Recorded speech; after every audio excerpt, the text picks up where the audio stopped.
Alors, lis-moi les 5 premières lignes. Qu'est-ce que tu en penses? Et si seulement il avait reconnu, il ne l'aurait pas tué. En effet, le peuple d'Israël avait été préparé par Dieu pour recevoir le Messie pendant 2000 ans. En subissant dure épreuve, ils ont dû prouver leur obéissance à la volonté de Dieu. Mais comme Jésus de Nazareth, jeune homme d'origine humble, portant simple des vêtements propres de son sang à son origine, est apparu en annonçant qu'il était le Messie envoyé par Dieu. C'est difficile pour les dirigeants juifs de l'accepter. Donc ça, c'est un document Voilà. qui est publié par Moon. Par Moon, voilà. C'est une secte chrétienne actuelle Oui. qui prétend comme ça recéler le vrai message de Jésus. Oui. Alors tu avais une réaction, alors je sais pas, tu avais une réaction, tu es d'accord, tu n'es pas d'accord, tu as des commentaires? Non, je ne suis pas d'accord là-dessus. Alors dis-moi pourquoi tu n'es pas d'accord. C'est pas la question de ne pas être d'accord ou pas d'accord. Parce que en fait, moi j'en avais discuté avec David de notre communauté. Oui. Voilà. Jésus a été tué par les Romains, et donc c'est parce qu'il y a eu un désaccord entre l'Israël et la Palestine à l'époque, au départ. Il y a eu un désaccord, c'est-à-dire que les Romains voulaient s'accaparer la Palestine, tout en dirigeant la Palestine, les Romains, l'empereur, on va dire l'empereur romain, et donc il y a eu une confrontation entre les leaders juifs comme Jésus et l'empereur romain, et donc ils l'ont exécuté, donc ils l'ont tué sur la croix, voilà. Ah oui, d'accord. Voilà la vraie version. Non, mais, non. Enfin, une partie. Non, voilà une version. Une version. Ah, on se calme. Oui, bien sûr. Attention. Oui, tu as raison, Voilà. tu as raison. Parce qu'en plus, c'est un discours qui est proposé par les uns. Il vaut ce qu'il vaut. Oui, bien sûr. Bon. Oui, tu as raison.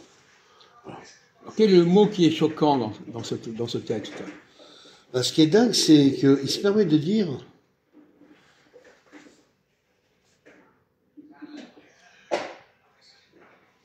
Non, mais peut-être que tu ne vas pas y penser, mais on en avait parlé, mais peut-être que tu as oublié. Quel est le mot le plus choquant dans le texte? En effet, que le peuple Israël avait été préparé par Dieu. Ça me surprend, ça.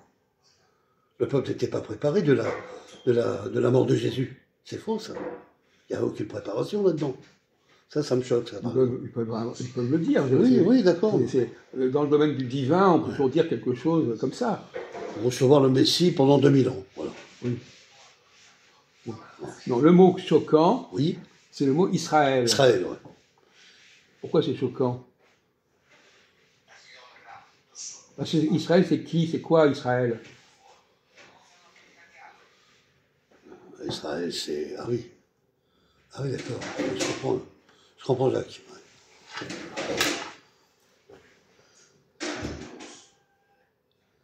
Les Israéliens, c'est... Enfin, Israélien, je ne sais pas ce que ça veut dire. Israélien, c'est aujourd'hui, Israélien. Oui, voilà. On n'est pas en train de parler d'Israélien. Qu'est-ce que c'est qu'Israël? Ça désigne quoi, le mot Israël? Les Israéliens, non?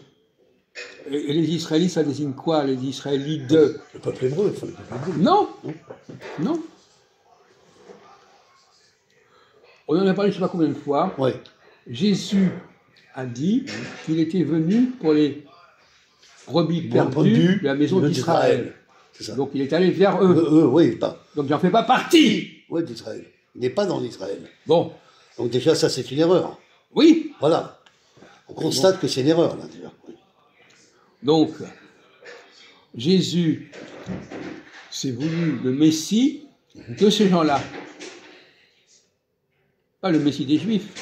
Il est parti vers le nord. Le nord, oui, c'est ça, dans la Galilée. Là. Voilà, il est parti vers le nord. Voilà. Et donc, finalement, cette histoire-là nous parle des rapports entre Jésus et les gens du nord. Et non pas Jésus et les Juifs. Ah oui. Donc c'est Jésus et les chrétiens, alors. Comment? Oui. Jésus et les chrétiens, il y avait peut-être. Les chrétiens, nous ils sont dans les chrétiens. Quand est-ce qu'ils arrivent, les chrétiens, je n'ai pas compris là. Quand je dis chrétiens, les non-juifs, on va dire. Et des non-juifs, quoi. Alors, les Israélites, c'est pas des juifs, c'est ça? Alors, si. Ah non. Il y a 3 catégories. Les juifs, les Israélites et les chrétiens. Et les chrétiens, c'est qui les chrétiens? D'ailleurs, à l'époque de Jésus, les chrétiens, c'était les Israélites. Exactement, tu as raison. C'était ceux qui avaient suivi Jésus. Qui avaient suivi Jésus, oui, les juifs. C'était pas des juifs. Des non-juifs, c'est ce que je te disais tout à l'heure. C'était des non-juifs qui vivaient dans le nord du pays, de la Palestine. Ah ouais. C'est vers eux qu'il est allé. Voilà. Il a voulu se faire reconnaître par eux. Par eux. Bon. Non pas par les Juifs d'Israël. Pas d'Israël, on ne parle pas le mot Israël. De Palestine, de Jérusalem. Oui, de Jérusalem. C'est plus. Par les Judéens. Voilà, c'est ça, c'est plus réaliste. Voilà. Donc là, l'erreur, c'est plus ou moins, on ne sait pas si c'est une erreur ou si c'est volontaire. Oui. C'est d'avoir cité le territoire d'Israël. Dans son écriture. D'ailleurs, ils le disent à la fin, ils disent, pour les dirigeants juifs, qui mélangent les deux. Ah oui. Il fait un amalgame. Ils jonglent sur les... Il fait un amalgame entre les juifs et les israélites.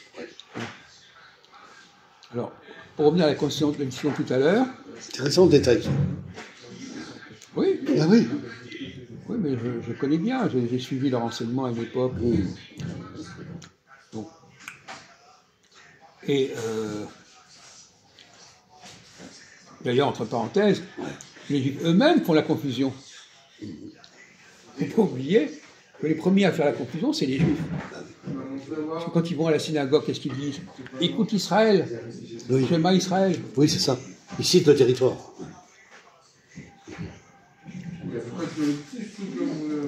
Donc, il faudrait qu'ils commencent à faire le ménage chez eux. C'est eux-mêmes qui créent l'ambiguïté, la confusion. C'est ça. Pourquoi, à ton avis, ça c'est une question un peu bizarre, à ton avis, pourquoi il y a cette confusion? Elle n'est pas ancrée dans le... Cette confusion n'est pas ancrée dans l'histoire. Non, cette confusion, elle vient du fait que les Israélites... C'est encore un cadeau. Merci. Les Israélites ont colonisé la Bible. C'est bien. C'est-à-dire qu'ils ont mis le grappin sur la Bible et ils l'ont mis à leur sauce. À leur sauce, d'accord. Et après, les Juifs prennent la Bible comme si c'était un truc pur. Ça a été trafiqué. D'accord. Donc ça a été... D'accord. Les textes ont été modifiés, illustrés autrement, écrits autrement, etc. Voilà. Et alors, avec le recul, les gens voient plus. Ils ont plus le repère. Ils ont oublié cette affaire. Ce repérage, je crois. Donc pour eux, c'est ce qu'on appelle le syncrétisme. C'est mélangé. Israël, les Juifs, tout ça, c'est un seul et même truc. C'est pas terrible, là. Effectivement. Et qui vais souvent comme à la synagogue, on le voit constamment dans les livres de prière, ce mélange. Oui, c'est vrai. Ils n'ont pas la forme. Alors, on revient à la question de tout à l'heure. Ils n'ont pas la formation intellectuelle pour faire le tri. C'est ça. C'est ça le problème. Pour remettre un peu l'historique dans l'ordre. Tous ces gens-là, dans ce domaine-là, la plupart des gens ne sont pas à la hauteur. Il n'y a pas de la répartition. Ils n'ont pas la capacité critique. Voilà, de mettre de la répartition dans chaque... tout en vrac. Dans l'historique, de répartir sur chaque territoire les religions, etc. Alors, on va poser une autre question un peu liée à ça. C'est important, ça, Jacques. Qu'est-ce que c'est qu'un peuple, à ton avis? À quoi ça sert un peuple? Qu'est-ce qui fait qu'on se dit d'un certain peuple? Un peuple? Oui, un peuple, c'est comment tu définirais le mot peuple? Une population, Jacques, une population de gens. Une population, c'est quoi une population? Des hommes, des femmes, des enfants. C'est quoi une population? C'est des humains, c'est des... Non, c'est un contenant. Un contenant, d'accord. Un contenant. Ah ouais, un groupe, peut-être, une tribu. Non, c'est une sorte de sac, comme ça. Ouais, c'est ça. Et là, on met tout ce qu'on veut dans le sac. D'accord. D'accord, c'est ça un peuple pour eux. Comment? Ça, le... Et alors, on en a parlé peut-être pas avec toi, oui. Un contenant, il a besoin de se remplir. Exactement. Alors même Israël, le pays d'Israël, c'est un contenant. Contenant. Il a besoin d'attirer les Juifs. Ouais. Il a besoin de se remplir. Il a besoin de récupérer comme ça. Voilà. Et le problème, c'est que il fait pas très, le contenant, il fait pas très attention au contenu. Il a besoin de se remplir. Donc, il prend n'importe quoi. Une grosse quantité. Oui, on a besoin de quantité. Quantité d'un nombre important, voilà. D'un chiffre qu'il aurait besoin. Et donc, voilà. dans le peuple, on accepte à peu près n'importe qui. N'importe qui, oui, c'est ça. Au moment qu'il y a un vague lien, ça va. Ouais. Ça joue un rôle. Et donc le problème, c'est que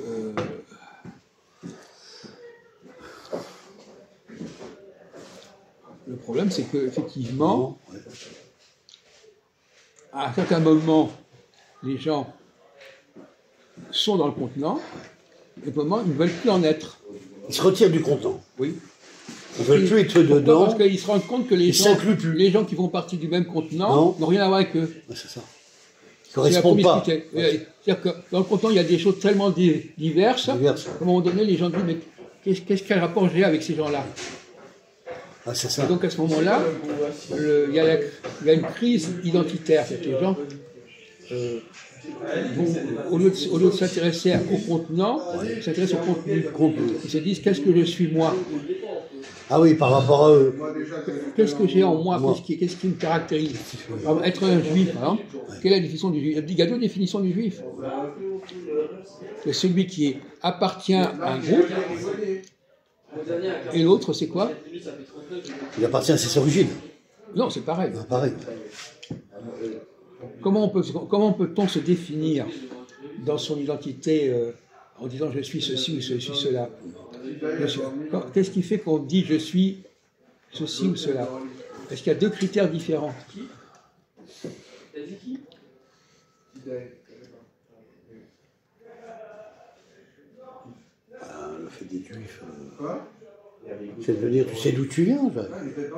Mais là, et l'autre critère, c'est quoi? Ah oui. On dit qu'il y a deux critères qui alternent. Les Hébreux, c'est-à-dire. Non, mais peu importe. Il y a deux critères. Le critère de d'où je viens, et l'autre critère, c'est où? C'est quoi le deuxième critère? Où je suis d'ailleurs. Non. Non. Qui je suis? Alors, qui je suis, oui. Qui je suis. Donc d'où je viens, c'est le territoire. Qui je suis, c'est dans l'âme humaine, c'est la personne humaine. Voilà. Dans le personnage, en fait. Alors, il y a des moments où on est plutôt dans le d'où je viens, et on appartient à un groupe comme ça un peu compliqué. Et d'autres moments, on se dit qui je suis.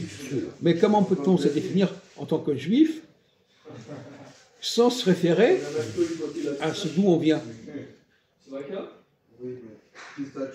Je renvoie d'ailleurs à la question du pouvoir et du pouvoir. Ah oui, c'est ça. Donc voilà, moi c'est le problème, c'est un peu un casse-tête, mais si tu dois pouvoir, toi qui es assez malin, tu dois trouver un déclic là.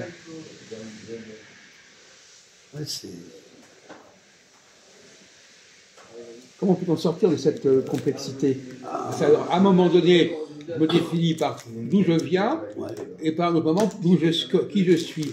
Mais comment peut-on se dire que je suis alors qu'on est... Qu'est-ce que ça veut dire? Qu'est-ce que ça veut dire que je suis quoi? Est-ce que je peux être quelqu'un sans me référer à un groupe? Ou alors pas de la même façon?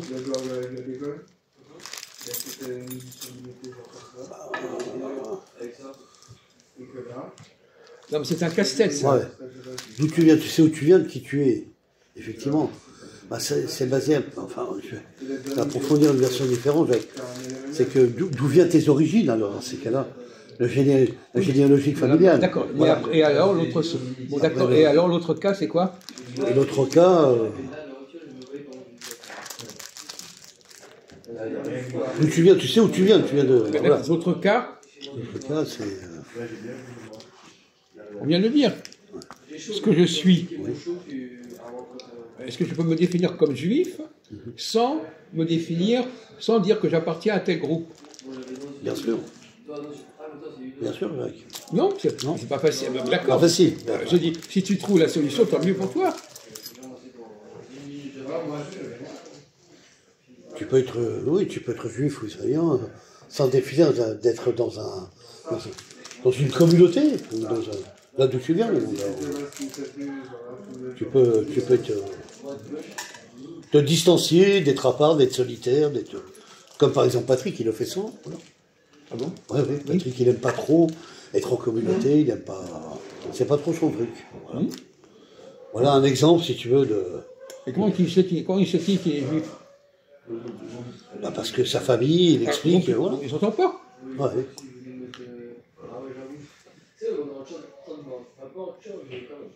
Il sait d'où il vient par rapport à ses ancêtres. Oui, mais ça, on parle du. C'est toujours le même cas de figure. Ouais.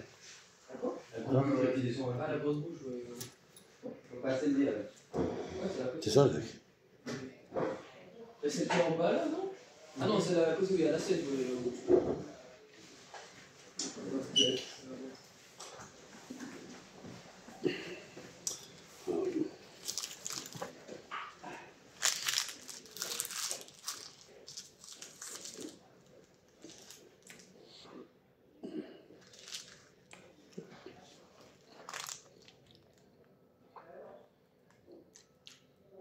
Dès le moment où on sait ce qu'on est, Oui. quand on ne sait pas ce qu'on est, on essaie d'appartenir à un groupe. Ah, tu veux dire que. Ah oui.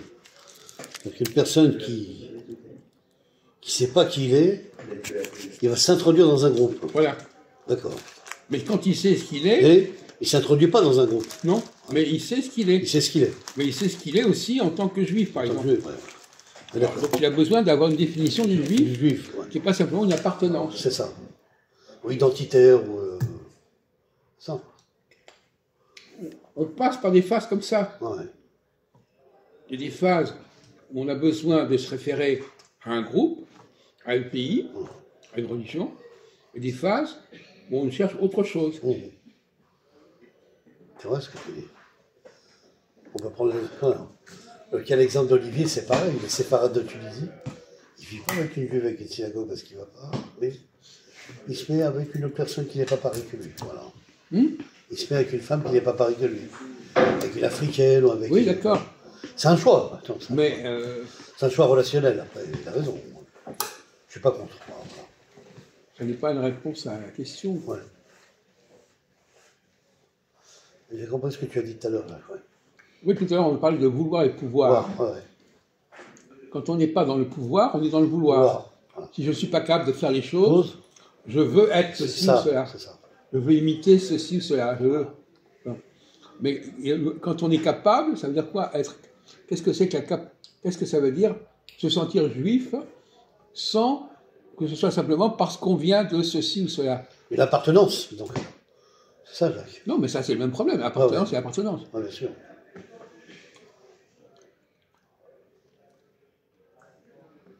Non, mais c'est pas facile de répondre à cette question. Ouais, mais, je comprends que c'est pointu.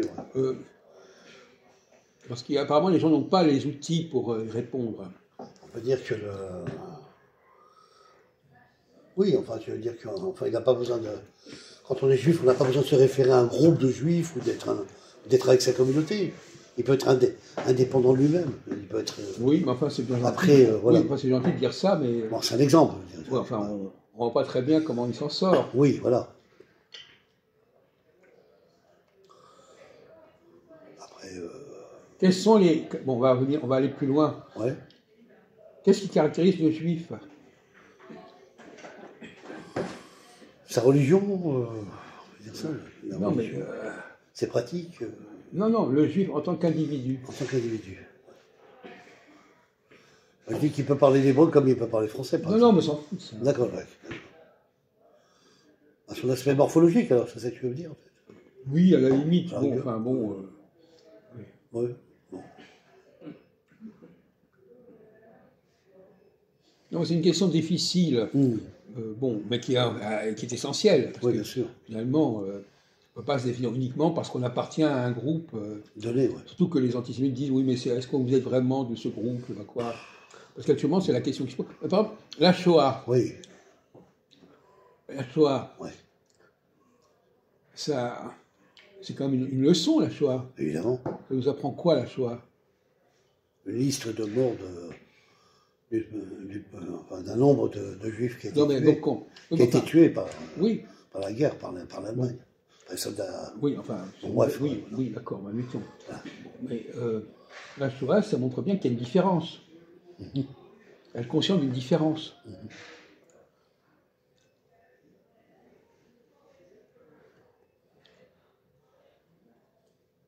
Si on prend par exemple les cas comme Einstein, Marx, Freud, en quoi étaient-ils juifs?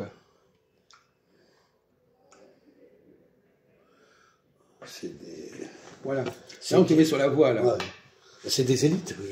Oui. C'est une grosse élite juive qui était déjà d'un niveau, déjà intellectuellement, ou d'une intelligence beaucoup plus évoluée. Oui. Voilà, moi, je dirais ça. Bon, après, donc, il faut avoir une certaine forme d'intelligence et de génie même, pour qui fait qu'on va dire, ben ça, c'est ça ma judéité. Si j'ai cette capacité-là, c'est... Voilà. On ne peut pas être juif si on n'a pas certaines capacités. C'est une capacité, oui. Il y a ça aussi. C'est pas simplement... donc il faut avoir du pouvoir, pas seulement du vouloir. C'est vrai ce que tu disais, parce que quand on voit même... je vais prendre des exemples un peu basiques, hein, mais... des présentateurs de télévision, je vois Arthur sur la une, juif marocain, on en parlait. Il y a eu un truc sur Internet qui a été développé. Oui. Tu prends Elias, qui est un juif espagnol, tu prends, qui est présentateur aussi sur The Voice, les émissions de chansons. Oui. Tu prends Michel Drucker, qui est juif, le roumain, qui présente Vivant Dimanche. Donc tous les présentateurs, grands présentateurs, qui sont là. Ou Thierry Ardisson, qui avait fait C8, et en même temps qui a fait d'autres émissions. Merci. Et qui sont des excellents présidents. Qui sont des juifs. Qui organisent toutes ces émissions. Donc ils ont un certain leadership. Exactement. Ils sont dirigeants d'une variété d'une émission sur un écran de télé, plus que... Donc ils doivent se dire, tiens, si je fais ça, c'est peut-être parce que je suis juif. Exactement. C'est par ma capacité que je trouve que j'ai des capacités particulières, donc je suis juif. Je vais être possible que je sois juif. C'est pas parce que j'appartiens à tel et tel groupe. D'ailleurs, tous les gens qui sont juifs n'ont pas forcément cette capacité. Mais bien sûr. Il faut quelque part sentir une différence. Voilà. D'avoir de l'autorité aussi. L'autorité, différence. Et de diriger directionnellement. Et d'ailleurs, d'une certaine manière, on peut dire que les non-juifs ressentent ça. Ah, il y a ça aussi. Ils captent que l'homme... on parle, le mot pouvoir, d'ailleurs, a plusieurs sens. Messieurs, vous voulez qu'on parle du podcast? Avoir du pouvoir, c'est exercer un pouvoir. Bien sûr. Donc, il semble que ces gens-là, ils ont une capacité, ils ont un pouvoir sur le monde. Et la question, c'est, voilà, à un moment donné, finalement, quelque part, ça c'est être juif. Tout le monde n'est pas Einstein, tout le monde n'est pas Marx, tout le monde n'est pas Freud. Et le problème, c'est que beaucoup de juifs ne sont pas juifs, en fait. Ils se disent juifs, mais alors ils sont peut-être des Israélites, ils sont peut-être... il y a cette confusion, justement. Et j'avais rencontré Serge Golandel, qui est avocat, qui fait des émissions à la télé. Il a été interviewé avec Dominique de Villepin. Il n'a pas été d'accord sur des sujets politiques. Il a pu lui dire ses différences. Voilà. C'est vrai que, bon, après, Dominique de Villepin, il s'est senti un peu mal à l'aise par les questions de Golandel. Voilà. Et Golandel est très instruit quand même, pas qu'en tant qu'avocat, mais même d'intelligence déjà de base. Il est instruit, Golandel. Et moi, je l'aime beaucoup, j'aime bien ce... J'ai parlé 3 fois avec lui et Boulevard Désert. Serge Golandel. Comment ça s'écrit? Attends, on va C'est la rigueur. C'est carré. Je crois que c'est pas comme ça que ça s'écrit. Golandel. Oui, ça peut. Non, c'est pas ça. Attends. L'avocat Golandel.